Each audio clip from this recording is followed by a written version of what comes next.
Hello guys, it's cutie Zara's recipe. আজকে আমি হাতে মাখা ডাল বানাবো। প্রেসার কুকারের মধ্যে আমি পরিমাণ মতো ডাল নিয়ে নিলাম। এটা বানানোর জন্য যেগুলো আমার লাগবে সেটা আমি একের পর এক দিয়ে দেব। 2-3টে তেজপাতা দিলাম, 4টে কাঁচা লঙ্কা কেটে দিলাম, 3টি পেঁয়াজ কেটে দিলাম, 3টি গোটা রসুনের দানা দিলাম। এটা খুব সুন্দর একটা ফ্লেভার আনে।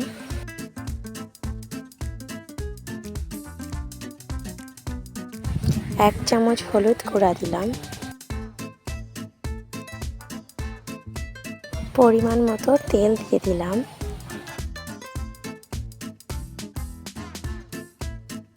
আর একটু ম্যাগি মশলা দিলাম।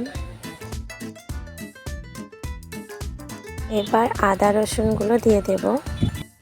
সবগুলো ভালো করে মাখিয়ে নেওয়ার পরে আমি পরিমাণ মতো পানি দিয়ে দিলাম। এবার ঢাকনাটাও লাগিয়ে দিলাম। 3টে সিটির পরে এই হয়ে গেল আমার ডাল। ঢাকনাটা খোলার পরে এত সুন্দর একটা ফ্লেভার আসছিল, আপনারা ট্রাই না করলে বুঝতেই পারবেন না। খুব সুন্দর। সবশেষে আমি পরিমাণ মতো লবণ ও মরিচের গুঁড়াটাও দিয়ে দিলাম। রেডি হাতে মাখা ডাল। ভিডিওটি যদি আপনাদের ভালো লেগে থাকে please like, comment and subscribe করবেন। Thank you.